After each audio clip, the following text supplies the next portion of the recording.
ہمارے ہاں 5 افراد میں سے 1 فرد نفسیاتی بیمار تھا، لیکن تازہ ترین تحقیق بتاتی ہے کہ ہر 3 میں سے 1 فرد کسی نہ کسی ذہنی عارضے میں مبتلا ہے۔ یہ شرح خطرناک حد تک کیوں ہو گئی ہے؟ صافی صاحب بہت بہت شکریہ آپ کی ٹیم کا، اور بالخصوص میر شکیل الرحمان صاحب کی فاؤنڈیشن کا، کہ اتنی بڑی کاز کو وہ جو ہے نا سپورٹ کر رہے ہیں، اور ایک بہت بڑی اویئرنیس کمپین جو اس وقت پوری قوم کو ضرورت ہے۔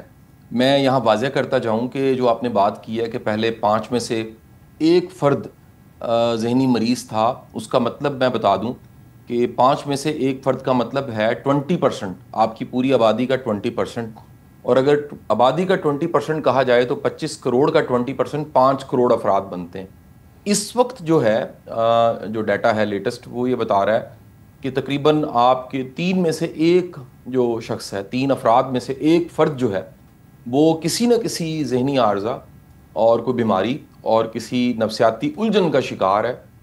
اس کا مطلب یہ ہے کہ آبادی اگر ہم کہیں 25 کروڑ ہے، تو 25 کروڑ آبادی میں سے یہ تقریباً 8.8 کروڑ افراد ایسے ہیں جو اس وقت کسی نہ کسی ذہنی مرض، کسی چیلنج کو فیس کر رہے ہیں۔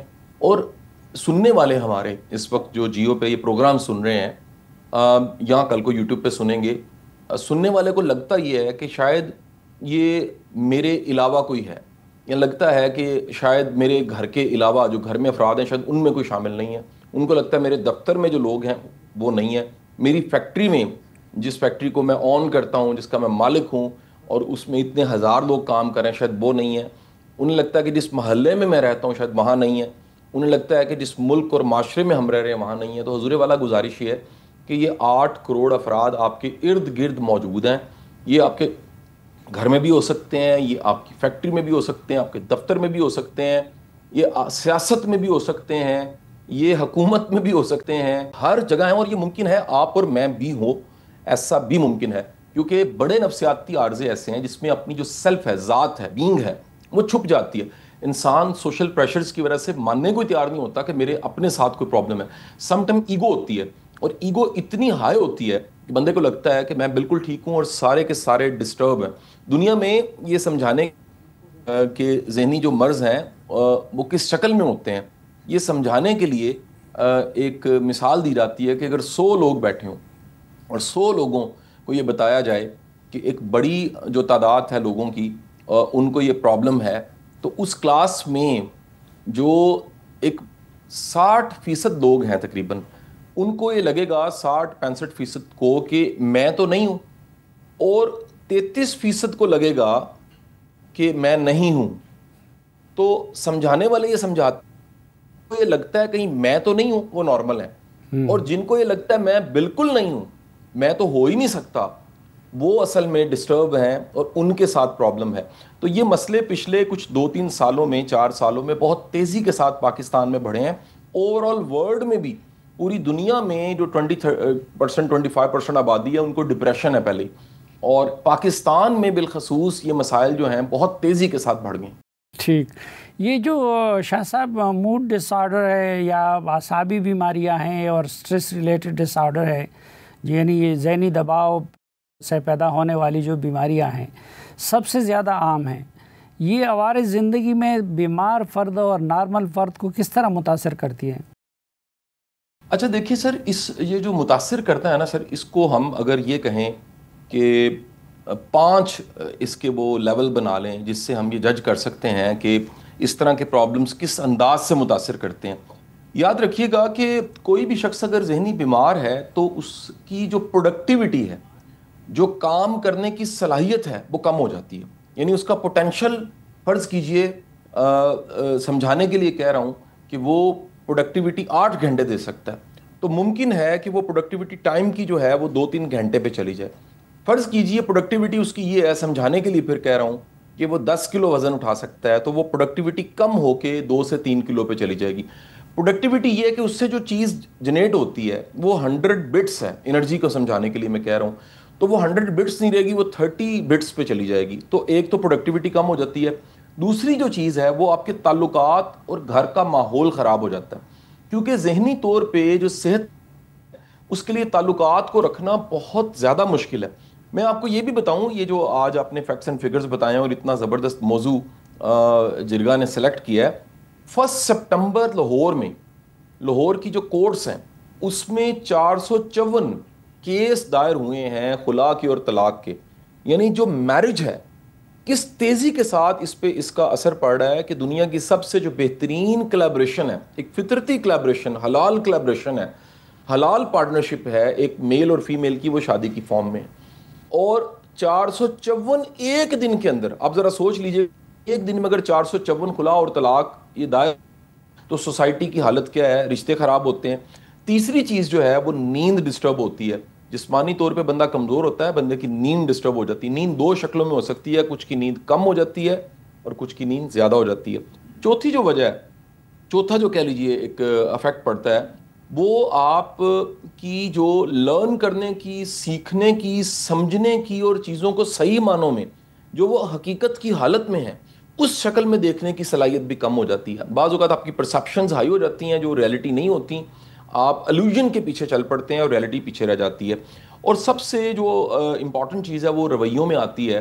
ایسے لوگوں میں بہت شدت ہوتی ہے, یا پھر ان میں بہت زیادہ کہہ لیجئے وہ بالکل سلو ہوتے ہیں, پارٹیسپیٹ ہی نہیں کرتے, سوشلی ایکٹیو ہی نہیں ہوتے, تنہائی پسند ہو جاتے ہیں. اگر ایکٹیو ہوتے ہیں تو اتنے اگریسو ہوتے ہیں کہ بریک نہیں لگتی. کسی بھی چیز میں شمولیت, اگر بات چیت میں شمولیت ہے تو اس میں بریک نہیں لگے گی, اور اگر محبت کرنے لگے ہیں اس میں کوئی شدت اتنی زیادہ ہوگی لوگ ڈر جائیں گے. نفرت کریں گے تو وہ بھی ایک ایب نارمل حد تک نفرت کریں گے, یہ بھی ایک ایب نارملٹی کی فارم ہوگی. اچھا, ایک رپورٹ میں کہا گیا ہے کہ 6.17% لوگوں نے اس بات کا اعتراف کیا ہے کہ پچھلے 1 ماہ کے دوران ان کے ذہن میں خودکشی کے خیالات آئے. اس خطرناک رجحان کے پیچھے کیا وجوہات ہیں؟ دیکھیں, جو صافی صاحب آپ کا میرا ایک پروگرام سننے والوں کو بتاتے چلیں کہ ہم خودکشی پہ بھی ایک پروگرام کر چکے ہیں جو بہت سراہا گیا, اور کریڈٹ گوز ٹو جیو کہ وہ پروگرام پھر ریپیٹ بھی چلا کئی بار. اور آپ کے میرے بڑے ایک جو محبت کرنے والے ایک سیاستدان ہیں رانا ثناء اللہ صاحب نے باقاعدہ مجھے کال کر کے پھر اپریشیٹ کیا, اور آپ کو بھی بڑا سراہا کہ اس طرح کے موضوعات کو آپ سلیکٹ کرتے ہیں. تو میں ایک تو ضرور چاہوں گا وہ پرانا ریکارڈ میں سب ضرور دیکھ لیں اس پروگرام کو جو ہم نے خودکشی پہ کیا. لیکن یہ جو ایک ٹینڈنسی بڑھی ہے یہ زیادہ تر یہ ینگسٹرز میں بڑھ گئی ہے. بڑی خوفناک جو بات ہے, یہ ینگسٹرز جو ہیں ہمارے ٹین ایج کے بچے اور تھوڑے سے جو گروئنگ بچے ہیں, ڈیولپ ہو رہے ہوتے ہیں, اپنی کو جگہ بنا رہے ہوتے ہیں, ان میں بھی یہ ٹینڈنسی بڑھ گئی ہے. اس کی ایک بہت بڑی جو وجہ ہے وہ ایک سوسائٹی میں کنفیوژن ہے, اور اس کنفیوژن کو مختلف جگہ پہ میں آپ کو اس کا ایک سیمپل چھوٹا سا پیش کر دیتا ہوں. اس وقت پنجاب میں صافی صاحب 9th کلاس کا جو بچہ ہے اس سال کا, وہ انتہائی مشکل میں. یعنی وہ مشکل اس قدر زیادہ ہے کہ کئی بچوں کے ساتھ میں نے بات چیت کی ہے. 9th کلاس کا جو کورس اس سال لگایا گیا ہے وہ 9th کلاس کا کورس ان بچوں کی کیپیسٹی نہیں ہے. یعنی وہ 7th 8th تک جب پہنچے اور 9th میں گئے ہیں تو وہ کورس جو ہے اس کا جو لیول ہے وہ انٹرمیڈیٹ اور گریجویشن کا لیول ہے. اور گورنمنٹ کو واللہ العلم کون گائیڈ کر رہا ہے, منسٹر صاحب بڑے مخلص ہیں, چیف منسٹر صاحبہ بھی بڑی ایفرٹ کر رہی ہیں, لیکن واللہ العلم کس نے انہیں گائیڈ کیا ہے, اور ایک اس طرح کا کورس انہوں نے لگا دیا ہے کہ آدھا سال گزر گیا ہے, اور وہ جو غیر ضروری سٹریس ہے وہ 9th کلاس کے بچوں کے پاس ہے. اور وہ بچے اس وقت شدید کنفیوز ہیں کہ ہم نے کدھر جانا ہے, ہماری تو کیپیسٹی کوئی نہیں. آپ میں سے سننے والوں میں سے بھی اگر کسی کا بچہ پنجاب میں 9th کلاس میں ہے تو اس بچے کا آپ انٹرویو لے کے دیکھ لیجئے, اس کے ٹیچر سے بات چیت کر کے دیکھ لیجئے, شدید ڈسٹرب ہے. یہ ایک مثال ہے. اسی طرح ایک غیر ضروری برڈن کسی نہ کسی شکل میں ہر شخص پہ موجود ہے. یعنی کام کرنے والا ایک اچھا بیوروکریٹ ہمیں سن رہا ہوگا, اس پہ اتنا برڈن ہے ڈیلیور کرنے کا اور اپنی پوسٹنگ کو بچانے کا کہ وہ سٹریس میں ہے. ایک ہسبینڈ ہے, وہ اپنی انکم کو گھر کو چلانے کے لیے, ماں اور بیوی میں بیلنس کرنے کے لیے جتنی ایفرٹ کر رہا ہے اوور برڈن ہے. ایک شخص ہے جو سیلز کے ٹارگٹ پورے کر رہا ہے, اس پہ اتنا برڈن ہے میں بتا نہیں سکتا. بینک میں جاب کرنے والوں کا بڑا برا حال ہے جی. ان میں کہہ لیجئے یہ جو ٹینڈنسی ہے اسٹریس میں جانے کی, ڈپریشن میں جانے کی بہت زیادہ ہے, دنیا میں دیکھی گئی, پنجاب پاکستان میں بھی بہت زیادہ. وجہ کیا ہے کہ جو بینکس ہیں وہ سال کے اینول ٹارگٹس پورا کرنے کے باوجود بھی بینک کا سسٹم ایسا وہ کبھی خوش نہیں ہوتے, وہ نئے ٹارگٹ سے دیتے ہیں. تو جو برڈن ہے وہ پھر وہ بہت ضرورت سے زیادہ ہے. پھر ایک بہت بڑی وجہ یہ ہے کہ پاکستان میں جو غربت ہے وہ ابھی بھی ختم نہیں ہوئی. بڑی دنیا جو ہے وہ معاشی مسائل اور معاشی چیلنجز کو دیکھ رہی ہے. پھر ایک بہت بڑی وجہ شعور کی کمی ہے, اپنی ذات کو سمجھنا, خود کو سمجھنا, اپنی نفسیات کو سمجھنا, اور ایک جو میسلو ہرارکی ہے کہ بیسک نیڈ سے نکل کے اس سے اوپر کسی مقصد کے لیے جینا, اس کا رجحان اور اس کا مزاج بھی معاشرے میں کم دیکھنے میں آتا ہے. اچھا, ویسے تو شہری زندگی میں ہر طرح کی سہولت موجود ہوتی ہے بمقابلہ دیہاتی زندگی کے, اور دیہاتی زندگی کے مسائل زیادہ ہوتے ہیں, لیکن تحقیق بتاتی ہے کہ دیہات کے مقابلے میں بڑے شہروں کے لوگ زیادہ ذہنی مسائل کے شکار ہیں. اس کی کیا وجہ ہے؟ اچھا دیکھیں, شہروں میں پریشر زیادہ ہے اور کمپٹیشن ہے, اور وہ جو کمپٹیشن ہے اس کی وجہ سے ایک تھوڑا سا نفسا نفسی کا عالم ہے, اور نفسا نفسی بظاہر تو لگتا ہے بڑا کراؤڈ ہے, لیکن ایک تنہائی پیدا ہو جاتی ہے. وہ تنہائی جو ہے وہ اس شکل میں ہے کہ ہر بندہ اپنے گول, اپنے ٹارگٹ کو اچیو کر رہا ہے. یہ مزاج آپ کو پاکستان میں سب سے زیادہ پروگرس, کیونکہ کاروبار اور کاروباری معاملات کی جو ہے وہ کراچی میں ہے. کراچی ہماری بندرگاہ بھی ہے, اور دنیا کی جو بھی بندرگاہ ہوتی ہے کسی بھی ملک کی, وہ جو زمینی علاقے ہیں, سارے لینڈز کے علاقے ہیں, ان سے کئی گنا آگے ہوتی ہے.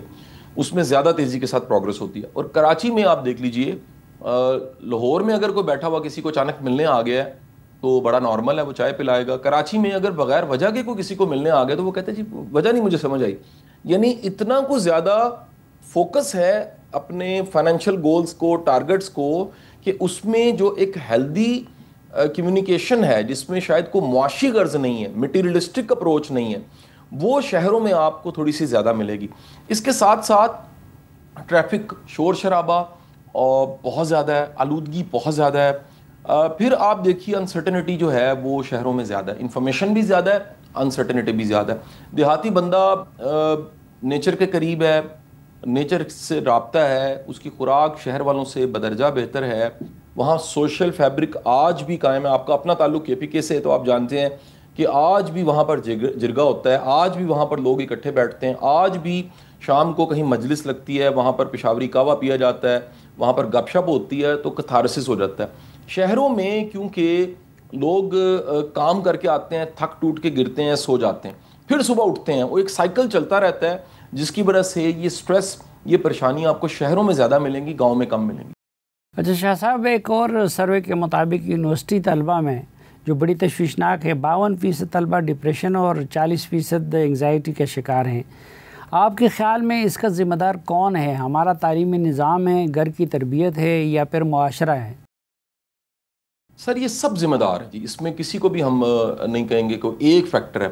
الٹیمیٹ تو ہمارے پڑھے لکھے والدین بھی بڑے حوالوں سے ان پڑھ ہیں. میں آپ کو چھوٹی سی اس کی مثال دیتا ہوں کہ ایک پڑھا لکھا بندہ جس نے خود اچھی ڈگریاں لی ہوئی ہیں, اگر وہ بھی بچوں کو نمبروں کے پیچھے بگا رہا ہے. آج ہارورڈ جیسا ایک جو ادارہ ہے, یونیورسٹی ہے, وہ کہہ رہی ہے کہ ہمارا جو ہم نالج دیتے ہیں بچوں کو وہ 3 سے 4 سالوں میں بے معنی ہو جاتا ہے, اس کی وقت ہی نہیں رہتی, اس کی اہمیت ختم ہو چکی ہوتی ہے. آج دنیا میں اس تیزی کے ساتھ نئی سکلز آ رہی ہیں کہ اگر 20 سال پرانا شخص جو دنیا سے گیا تھا قبرستان میں 2005 میں, وہ اٹھ کے واپس آ کے دیکھے, اس کو یقین نہیں آئے گا کہ دنیا کس تیزی کے ساتھ بدل چکی ہے. آج دنیا میں سکل ورسز ڈگریز پہ ڈیبیٹ ہو رہی ہیں, اور وہ ڈیبیٹ پاکستان میں بھی ایکٹیو ہو چکی ہے. آپ سب کی اطلاع کے لیے اس سال یونیورسٹیوں میں ایڈمیشن کم ہوا ہے بچوں کا, کیونکہ بڑی ڈگریاں جو ہیں وہ ختم ہو گئی ہیں, اور والدین 2 باتیں سوچنے پہ مجبور ہو گئے ہیں کہ جو ہم ڈگری دلا رہے ہیں وہ ڈگری ملنے کے بعد کیا بچہ کچھ کمانے کے قابل ہوگا؟ تو جواب آتا ہے نو. وجہ کیا ہے؟ اس ڈگری میں سکلز ہی نہیں ہیں, وہ سکلز ہی نہیں ہیں جس کی آج ضرورت ہے. دوسرا بڑا چیلنج بچے بھی سوچتے ہیں اور والدین بھی سوچتے ہیں کہ ہمارا بچہ جو ہے وہ انڈسٹری اکیڈمیا لنکیجز جو گیپ ہے اس کا شکار ہے. یونیورسٹی جو ہے وہ انڈسٹری کے ساتھ جڑی نہیں پاکستان میں, اور جو انڈسٹری ہے وہ خود بھی زحمت نہیں کرتے, اگر وہ زحمت کرتے بھی ہیں تو اتنا کوئی بہتر جواب یونیورسٹیوں سے نہیں آتا. تو اتنا بڑا گیپ ہے کہ ہمارے یونیورسٹیوں کے بچے جو ہیں, کالجز کے جو بچے ہیں, ان کے لیے ایک جو غیر یقینی حالات, انسرٹنٹی بہت زیادہ ہے. الٹیمیٹ پاکستان سے ہر بندہ باہر جانا چاہتا ہے ینگسٹر. وہ 14 اگست کو کسی نے, صافی صاحب ایک میم بنائی تھی, مجھے عجب بھی لگی لیکن وہ اس میں گہرائی بھی بڑی تھی. وہ کسی نے میم بنائی تھی کہ جھنڈیاں جتنی مرضی لگائیں, ترانے جتنے مرضی گائیں, جشن آزادی جتنی مرضی منائیں, آئلٹس کی تیاری مت بھولیں. تو یہ ایک بڑا چیلنج ہے کہ آج جو ینگسٹر ہے وہ تیاری کر رہا ہے جی میں نے باہر جانا ہے. اس کی وجہ یہ ہے کہ یہاں پڑھنے لکھنے کے بعد وہ اپنے ڈگری سے کچھ ایسا نہیں نکال پاتا کہ لائف کے ریئل ٹائم پرابلمس کو حل کر سکے. دوسری بات جو ہے وہ ایک سوشل پریشر ہے. ہم بچوں کے صرف نمبر دکھاتے ہیں, ڈگریز دکھاتے ہیں, گریڈز دکھاتے ہیں, میڈلز دکھاتے ہیں, کبھی نہیں دیکھتے کہ ڈیپتھ نالج کیا ہے, کانسیپچول نالج کتنا ہے, کریٹیوٹی کتنی ہے. دنیا کا ایک بہت بڑا فورم بنا ہوا world economic forum. World economic forum جو سکلز مانگ رہا ہے وہ کہہ رہا ہے دنیا کو پرابلم سالورز چاہیے, دنیا کو کریٹو تھنکرز چاہیے, دنیا کو لیڈرشپ سکل چاہیے, دنیا کو کمیونیکیشن سکلز چاہیے. آپ جو یونیورسٹیوں سے پڑھا کے نکال رہے ہیں وہ بچے کے مسئلوں کو حل نہیں کر رہا. ویلنس کا کانسیپٹ بچوں میں نہیں ہے, ویل بینگ کا کانسیپٹ بچوں میں نہیں ہے. ہماری گورنمنٹس لیپ ٹاپ بانٹ رہی ہیں, ہماری گورنمنٹس جو ہیں وہ انفراسٹرکچر بڑے کر رہی ہیں, 350 یونیورسٹیاں بنا دی ہیں, لیکن جو تعلیم معیاری تعلیم ملنی چاہیے سوال ہے وہ کیا مل رہی ہے؟ کیا آپ کے ملک میں پڑھانے والوں کی اپنی مینٹل ہیلتھ بہتر ہے؟ کیا ان کو گائیڈ کرنے والوں کی مینٹل ہیلتھ بہتر ہے؟ تو بچے الٹیمیٹ کاپی کرتے ہیں انہی کو جن کو دیکھ رہے ہوتے ہیں. تو یہ مسائل جو ہیں وہ وقت کے ساتھ ساتھ اس لیے بڑھ رہے ہیں